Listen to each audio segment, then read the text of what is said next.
में। महाराज श्री कहते हैं कि साधु संतों ने आकर के समझाया, राजा बेन गलत न करो।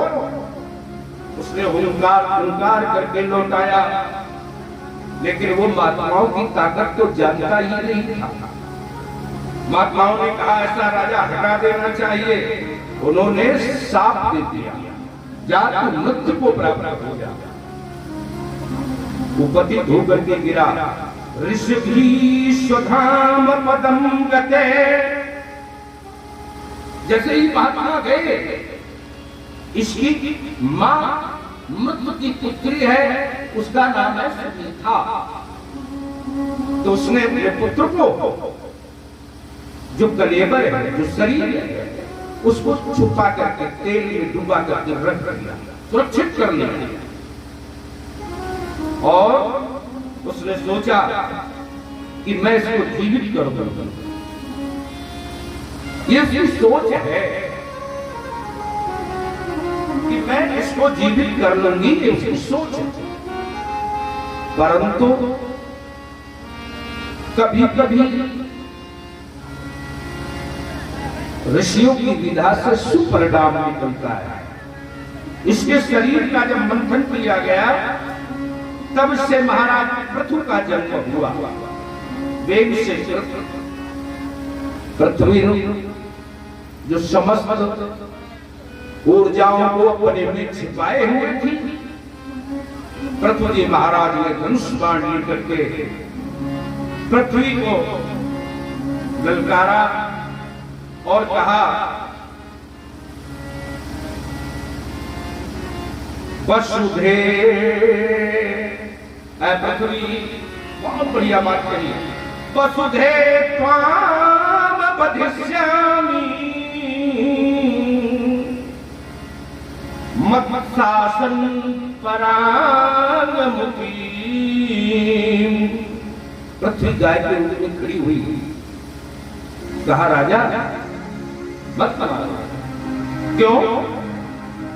क्योंकि तुम मुझे मार दोगे तो प्रजा पालन के लिए जो तुम्हें चाहिए वो कौन देगा? देखो राजा का क्रोध कैसा है, इसे मारना चाहता हो। दोनों का ठीक नहीं मारेंगे, लेकिन करो क्या? भागम बहरसिया बनते नतनोति जनादश। जो तुमने छुपा लिया है उसे निकाल दो। पृथ्वी ने उपाय बताए, कहा कि देखो तुम मेरे लिए बछड़े की कल्पना करो, बछड़े की व्यवस्था करो, मैं सारे चीजों को निकाल करके तुम्हारे चरणों में समर्पित कर दूंगी। पृथ्वी के इस प्रयास से पृथ्वी ने सारी वस्तुओं को दिया। पृथ्वी चरित्र में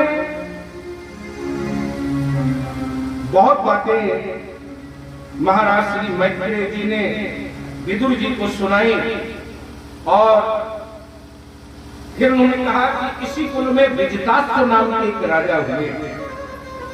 विजितास्य से एक प्राचीन वर्णी नामक राजा पैदा हुए। प्राचीन वर्णी माने महर्ष पर। प्राचीन वर्णी ने बहुत यज्ञ किए, उनमें पशुओं की नर बलि, पशुओं की बलि की। एक दिन सारे पशु हिंसक रूप में उनके सामने खड़े हो गए। राजा भयभीत हो गया। तब तक नारद जी आए, और नारद जी ने आकर के प्राचीन वर्णी को बताया कि है प्राचीन वर्णी, यज्ञों में हिंसा उचित नहीं। राजा ने पूछा कि महाराज जी ये तो आप लोगों ने ही बलि प्रदान करने के लिए कहा, इसलिए मैंने बलि दी। राजा ने बात सुनकर के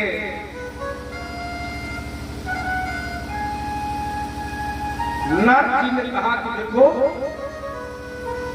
क्रिया में यदि त्रुटि हो जाए तो परिणाम विपरीत निकलता है। ये बात आपको बताई। गर्भ विच्छेद हो जाए, इसलिए तुम्हें ध्यान से काम लेना चाहिए। उनका यदि मैं मरूंगा तो फिर मुझे अनेक अनेक भटकने वाली योनियों में जाना पड़ेगा। ये बुद्धि कब आती है? जब बिल्कुल अंत काल आ जाता है, तब ये बुद्धि आती है। तब सारे जीवन का विश्लेषण व्यक्ति एकांत में बैठकर करता है। मैंने क्या किया, अब मुझे क्या मिलेगा? तब उसके सामने भय खड़ा होता है कि मैं कहां जाऊंगा। यही प्राचीन वर्ग के साथ है।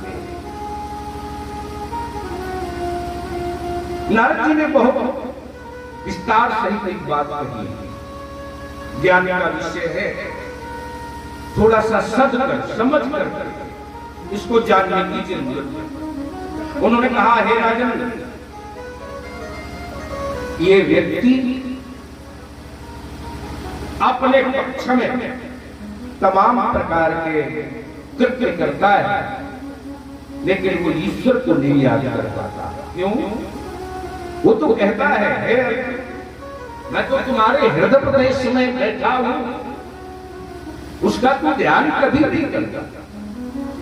अपना ध्यान व्यक्त करता है। मैं सोया, मैं जागा, मैंने यात्रा की, मैंने काम किया, लेकिन कभी ध्यान नहीं देता कि वो तो पास में बैठा है। हम क्या कर रहे हैं? तो पास में बैठा है। अनंत काल में जब भगवान ने इस सृष्टि की रचना की, तब उदरों में पड़े हुए तमाम जीवों को उसने स्वतंत्र करने की इच्छा थी। स्वतंत्र कर दो। क्यों? क्योंकि काम करेगा तो सुख की प्राप्ति होगी, फिर उससे मुझे पाएगा तो इसे आनंद मिलेगा। निश्चेष्ट अवस्था में क्या होगा?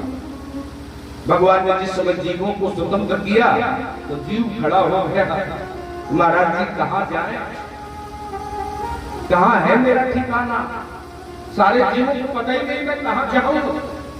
तब भगवान ने कहा, चलो मैं चल जाऊं। अविज्ञात रूप से उसके साथ में, जीव के साथ में प्रतिपल वो रहता है। वेद कहता है, अनंत ब्रह्मांडों के, अनंत जीवों के, अनंत जन्मों के, अनंत कर्मों को वो उसी में बैठ करके लिखता है और उसका फल भी देता है। बताओ कोई ऐसा मुनीम होगा जो आपकी फ्री में ये सेवा करे? भाई मेरा लिखो आए, मैं क्या है, नहीं लिखेगा। लेकिन वो परमात्मा कितना दयालु है कि प्रतिपल आपके हृदय में बैठ करके अनंत अनंत जन्मों के कर्मों को लिखता है और उनका फल भी देता है। परंतु जीव भूल कर जाता है। जैसे ही जीव वहां से चलता है तो उसे एक महल दिखाई देता है, एक महल जिसमें 9 दरवाजे लगे हुए, 9 दरवाजे। उन दरवाजों को देख करके वो उसमें प्रवेश करता है तो वहां उसको एक सुंदर कन्या मिल जाती है। उस कन्या के साथ में वो रमण करना चाहता है, बस उसके साथ में रह करके उसमें आनंद भोग करता है। तभी एक समय रथ पर बैठ करके जब चला, तब उसे 5 फन वाला एक विशाल काय सर्प मिला। उसके पीछे एक महाबली योद्धा, उसके पीछे हजारों सैनिक और उसके भी पीछे एक युवती, जिसे देख करके वो भयभीत हो गया। लेकिन उसके साथ में बैठे हुए मित्र ने, अविज्ञात नामक मित्र ने उसे ढाढ़स बताया, पर ढाढ़स बंधता ही नहीं। अंत में उसने इस शरीर को छोड़ा, दूसरे शरीर में गया तो दूसरे शरीर में उन दोनों की आपस में वार्ता हुई। तुम कौन हो? बोले मैं तुम्हारा पुरुष। उसने कहा तुम? बोले मैं तुम्हारी पत्नी हूं। अच्छा, तो पत्नी क्यों बने? अरे बोले न जाने कितने जन्मों में तुम मेरे पति बने, न जाने कितने जन्मों में मैं तुम्हारी पत्नी बनी, अन्योन्याश्रित संबंध है हमारे, तो अनंत जन्म हो चुके। कभी हम मृग योनि में गए, कभी कुकर योनि में, कभी शुकर योनि में, कभी जंतुओं की योनि में चले गए, लेकिन हमने अपने आप को पहचान कभी नहीं पाया। पहचानने के लिए ये शरीर ही पुरंजन है, जीव के लिए ये शरीर ही 9 दरवाजों का महल है, जिसके पूर्व दरवाजे, पश्चिम के दरवाजे, उत्तर के दरवाजे, दक्षिण के दरवाजे विद्यमान है, और इसमें मित्र रूप में 10 इंद्रियां विद्यमान है। 10 इंद्रियां, 5 खंड वाला शब्द, प्राण, अपान, व्यान, उदान और समान प्राणवायु वाला 5 खंड का शब्द है, जिसके पीछे चलने वाला जो योद्धा है वो मन है, महाबली है मन। देखिए एक बात ध्यान करिए, मन इंद्रियों को तो अपनी ओर रख ले जा सकता है, किसी इंद्रिय में सामर्थ्य नहीं कि मन को अपनी ओर खींच ले। मन सुंदर दृश्य देखने का हुआ तो आंखों से उसने बताया कि हमें सुंदर दृश्य देखना है, आंखें सुंदर दृश्य देखने लगी, वो बदल गया, नहीं नहीं अच्छा नहीं, दूसरा देखने, दूसरा देखने लगा, फिर मन बदला, नहीं नहीं कुछ खाने का मन है, बताइए मन है तो खाने के लिए रसनेंद्रिय तैयार है, देखने के लिए नेत्र तैयार है, और काम करने के लिए सब स्थूल इंद्रियां भी तैयार है। मन से ही सब चलते रहते, मन से ही सब चलते रहते, लेकिन मन कभी रुकता नहीं। गीता कहती है नहीं कस्यचित् क्षणमपि जातु तिष्ठत अकर्मकृत, मन कभी भी अकर्मा नहीं रहता, हर समय कर्म। नहीं नहीं महाराज जी, अब तो रजाई में ओढ़कर बंद कर ले मुंह, बस फिर मेरा मन क्या काम करेगा? उस समय भी काम करेगा। मन कभी भी शांत बैठता ही नहीं, वो सोचता रहेगा तो मैं ओढ़े हुए हूं, अब मुझे नींद आएगी, उसी समय स्वप्न आ जाएगा, और स्वप्न से सुषुप्ति में जाएगा तो भी मन भटकता रहेगा, वो स्वप्नों में डुबा देगा तुमको। मन पर इतना वेगवान है, मन इतना संवेगशाली है, इसीलिए इसका नाम महायोद्धा रखा गया। नारद जी ने कहा मन ही सब कुछ कराने वाला है। चेतः खल्वाय बंधाय मुक्तिश्च हेतवे, मन ही बंधन और मुक्ति का कारण है। मनैव कारणं बंध मोक्षयो, बंधन और मोक्ष का कारण केवल मन है। तो मन रुके कैसे? पूछा अर्जुन ने, महाराज जी आप कहते हैं कि मन मुझ में लगा, मन मुझ में लगा और शरीर काम में लगा, लेकिन मन तो वायु के समान तीव्र है, इसको रोकना बड़ा कठिन है। और भगवान ने भी सहमति दी, असंशयमहि महाबाहो चंचलं हि मनः। निश्चय ही अर्जुन, मन बड़ा तीक्ष्ण है, रुक नहीं सकता, लेकिन रोकने का प्रयास कैसे करोगे? अभ्यासेन तो कौन्तेय वैराग्येन च गृह्यते। यदि तुझे मन रोकना है तो मन को अभ्यास में लगा, अभ्यास कर इसका। अभ्यास यदि तूने नहीं किया तो ये मन कभी नहीं रुकेगा। इस बात का ध्यान कर लीजिए। और मन ही अगर हमारी तरफ झुक करके मुझे समझा दे तो मेरी समझ में आ जाएगा। बिल्कुल, क्या समझ में आएगा? कि आया है सो जाएगा। बहुत ध्यान से समझिए, आया है सो जाएगा, राजा रंग फकीर और एक सिंहासन चढ़ चले, एक बंधे जंजीर। कर्म से ही उत्तम लोगों की प्राप्ति और कर्म से ही नरक की प्राप्ति हो जाती है। इसलिए हम क्या सोचे कि कुछ पल की जिंदगानी, एक रोज सबको जाना, कुछ पल की जिंदगानी।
जिंदगानी, कुछ पल की जिंदगानी, कुछ पल की जिंदगानी, एक रोज सबको जाना, कुछ पल की जिंदगानी, एक रोज सबको जाना, बरसों की सोचे पल का नहीं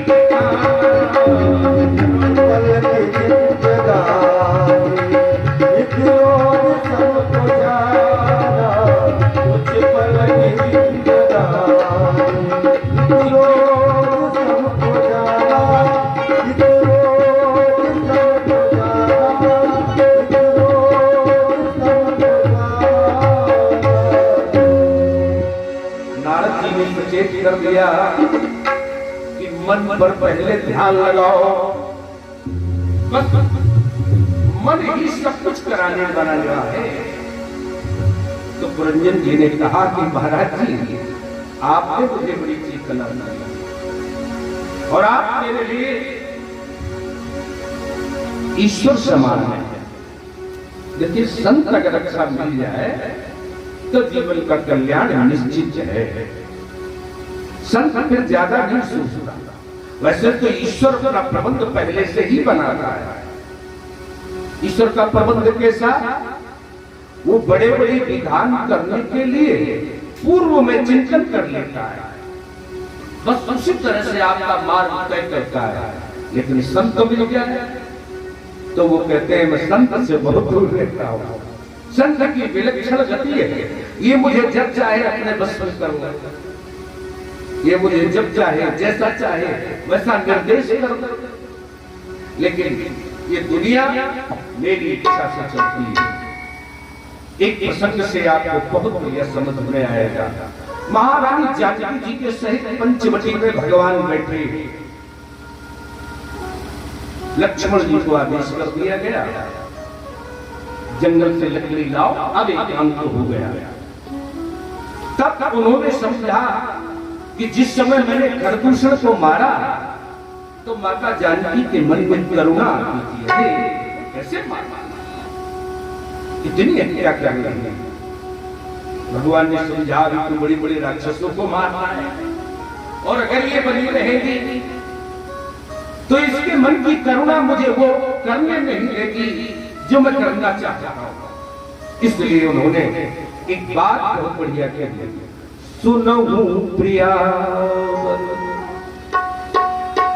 सुनहु प्रियावर, रुचिर सुशीला, सुनहु प्रियावर, रुचिर सुशीला, सुनहु प्रियावर, रुचिर सुशीला, सुनहु प्रियावर,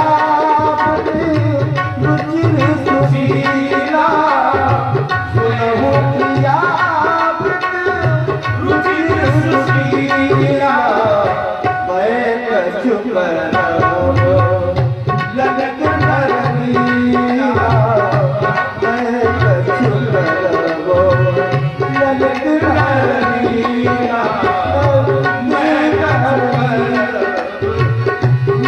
करनिया। जानकी जी ने कहा कि अरे आप स्वतंत्र हैं, जो चाहे वो करें, हमसे साहब ने क्यों कहा। उन्होंने पूछा महारानी ने कि हमसे ऐसा क्यों कहते हैं। बोले मैं इसलिए कह रहा हूं कि तुम्हें कुछ त्याग करना पड़ेगा। क्या क्या त्याग करना? राजधानी छोड़ दी, माँ छोड़ दी, पिता छोड़े, सास ससुर सबका परित्याग कर दिया, अब और त्याग की क्या जरूरत है। लेकिन राम जी ने कहा नहीं, एक और क्या कि तुम आगे आने वाली लीला में अपनी जगह स्थिर नहीं रह पाओगे। तुम्हें यहां से हमारे स्थान को छोड़ करके दूसरी जगह जाना होगा, इसलिए तुम मेरी बात मानो। बोले क्या कि तुम पाप कर्म करहु निवासा। तुम तुम करहु निवासा,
सीता जी ने कहा ठीक है,